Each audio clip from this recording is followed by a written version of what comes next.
வணக்கம். நான் உங்கள் ஜெயா. இன்றைக்கி நம்ம இந்த வீடியோவில் ரிச்சல் கார்சன் எழுதின அ ஃபேபிள் ஃபார் டுமாரோ இந்த எஸ்ஸையோடைய சமரியை பார்க்கலாம் வாங்க.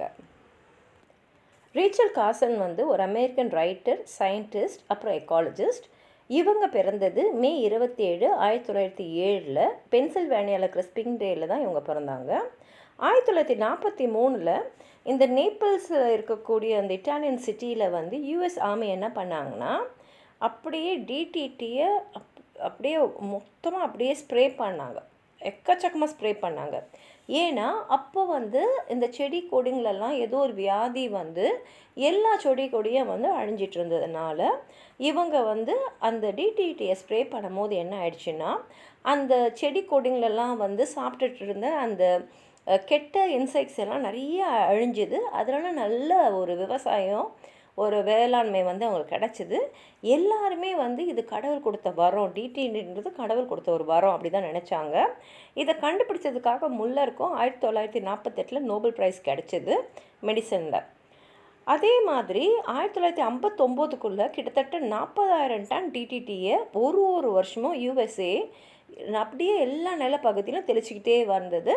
ஏன்னா அப்போ தான் இந்த பூச்சிங்கெல்லாம் டிடிடின்றது ஒரு பூச்சிக்கொல்லி, அந்த பூச்சிங்கெல்லாம் பயிர் அழிக்காது, நல்ல மகசூல் கிடைக்கும் அப்படின்றதுனால. ஆனால் கார்சனுக்கு இந்த டிடிடி அபாயமானதுன்றது முதலேருந்தே தோணுச்சு. அதை மக்களுக்கும் சொல்லணும் அப்படின்றதுனால அவங்க ஒரு புஸ்தகம் எழுத ஆரம்பித்தாங்க.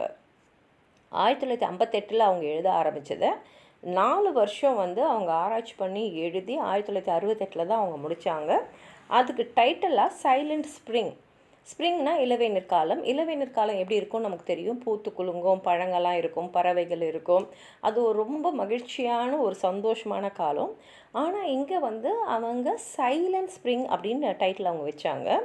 அதில் இந்த டிடிடி எப்படி இந்த ஃபுட் செயினில் நுழைஞ்சி அதுக்கப்புறம் ஒரு உயிரினங்களையும் பாதிக்குது, மனிதர்களையும் சேர்த்து. அவங்களுக்கு கேன்சர், அப்புறம் நிறைய ஜெனட்டிக் டேமேஜஸ். ஜெனட்டிக்னால் நம்ம ஜீன்ஸில் ஏதாவது டேமேஜ் ஆச்சுன்னா அந்த ஜீன்ஸில் வர டேமேஜ் வருங்கால சந்ததிக்கும் வரும், அவங்களையும் பாதிக்கும். இதை பற்றியெல்லாம் அவங்க எழுதியிருக்காங்க. ஒரே ஒரு வாட்டி அந்த பயிர் மேலே ஒரு டிடிடியை நம்ம தெளிச்சிட்டோன்னா அது வாரக்கணக்காக மாதக்கணக்காக பூச்சிங்களை கொல்லும். அதே சமயத்தில் நம்ம எந்த பூச்சி சாகணும் அப்படின்னு நினச்சி அடிக்கிறோமோ அந்த பூச்சி மாத்திரம் இல்லாமல் பயிர்களுக்கு நல்லது செய்கிற பூச்சிங்களும் சேர்ந்து செத்துரும். ஏன்னா இது ஒரு பூச்சிக்கொல்லி.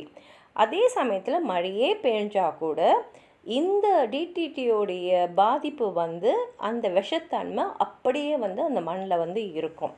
அதனால் கார்சன் இந்த டிடிடியோ மற்ற பூச்சிக்கொல்லிங்களுடைய கெடுதல் எப்படி அது மிருகங்களையும் இந்த வேர்ல்ட் ஃபுட் சப்ளையையும் அது கண்டாமினேட் பண்ணுது அப்படின்றது எழுதுனாங்க.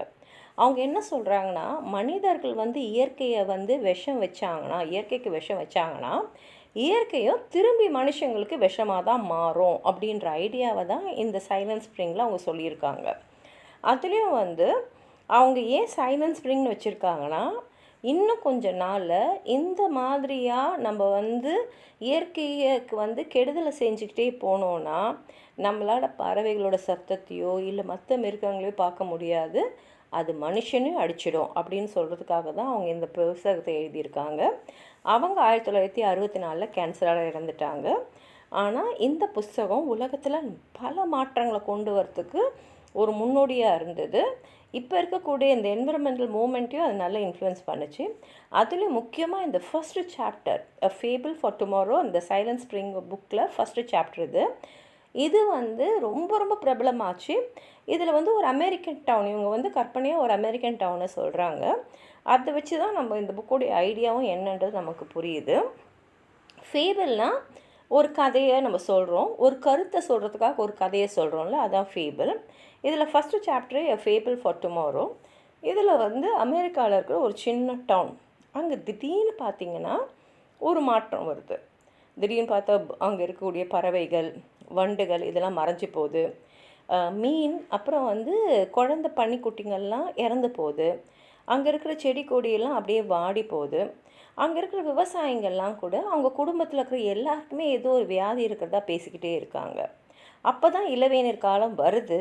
ஆனால் உயிரோட்டம் இல்லை, எங்கேயுமே உயிர் இல்லாத மாதிரி இருக்குது.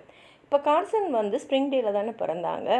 அவங்க வந்து ஒரு மெரைன் பயாலஜிஸ்ட்டாக அவங்க வேலை செஞ்சாங்க. அந்த இடம் தான் வந்து யூஎஸோட ஃபிஷ் அண்ட் வைல்ட் லைஃப் சர்வீஸில் அவங்க வந்து முக்கியமாக வேலை செஞ்சிட்ருந்தாங்க. ஆனால் பிற்காலத்தில் அவங்க வந்து எழுத்துத்துறைக்கு முழுசாக மாறிக்கிட்டாங்க. ஒரு இன்டர்வியூவில் அவங்க என்ன சொல்கிறாங்கன்னா, மனிதனோட ஆட்டிடியூட் ரொம்ப முக்கியம். அதுவும் வந்து இயற்கையை நோக்கி அவன் எப்படி வந்து செயல்படுறான்றது ரொம்ப முக்கியம். ஏன்னா இந்த காலகட்டத்தில் மனிதர்கள்கிட்ட வந்து இயற்கையை அழிக்கக்கூடிய அளவுக்கு சக்தி வந்துடுச்சு. அந்த அளவுக்கு மனுஷன் வந்து முன்னேறிட்டான். ஆனால் ஒன்று ஞாபகம் வச்சுக்கணும், மனிதனும் இயற்கையில் ஒரு பகுதி தான். அப்போ அவன் இயற்கைக்கு எதிராக போர் செஞ்சானா அவன் தனக்கு எதிராகவே போர் செஞ்சுக்கிறான்னு அர்த்தம் அப்படின்றத ஒரு இன்டர்வியூவில் சொல்லியிருக்காங்க. அவங்க வந்து பிரெஸ்ட் கேன்சரால் இந்த புக் பப்ளிஷ் ஆகி 2 வருஷத்துலேயே இறந்துட்டாங்க. இது ஃபஸ்ட்டு சாப்டரில் அவங்க ஒரு அமெரிக்கன் டவுனை சொல்கிறாங்க. அவங்க வந்து வயல், தோட்டம் எல்லாமே வந்து அவ்வளோ அழகாக இருக்குது. அப்படியே பூத்து குலுங்குது. நிறைய செடிங்க இருக்குது, நிறைய மிருகங்கள்லாம் இருக்காங்க, நிறைய பறவைகள், நிறைய மீன்கள், நிறைய பூக்கள், அதுவும் மரங்கள் பார்த்தா கலர் கலராக இருக்கக்கூடிய அந்த ஓக்ஸ், மேப்பிள்ஸ், பர்ச் எல்லாமே இருக்குது. அப்புறம் வந்து ஆரம்ப காலகட்டத்தில் அங்கே வந்து செட்டில் ஆனவங்கள்லேருந்தே பார்த்திங்கன்னா அந்த டவுனோட அழகால் ஈர்க்கப்பட்டு நிறைய ட்ராவலர்ஸ் வருவாங்க. அங்கே இருந்த லோக்கல் பீப்புளும் ரொம்ப சந்தோஷமாக இருந்தாங்க. ஏன்னா இயற்கையோடு அப்படியே இணைஞ்ச ஒரு வாழ்க்கையை அவங்க வாழ்ந்துட்டு இருந்தாங்க.